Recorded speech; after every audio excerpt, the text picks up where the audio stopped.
Let me tell you about one of the most heartbreaking stories from my neighborhood. It's about Miss Sarah, at least that's what I'll call her, an incredible artist who turned a simple rental house into something magical. From the outside, it looked like any other cottage-style home. But step inside and you'd find yourself in a different world.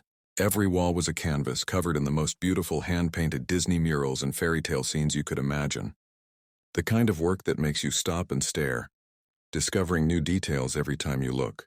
Miss Sarah wasn't just any artist. She was a former art teacher who later built a successful wine and paint business.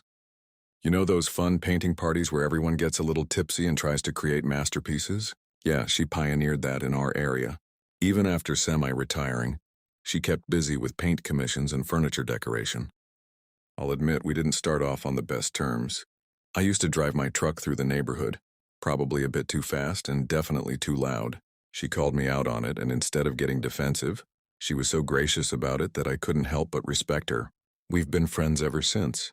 She'd been living in that house since the 1980s, with a verbal agreement with her landlord that the murals were okay since they were all inside.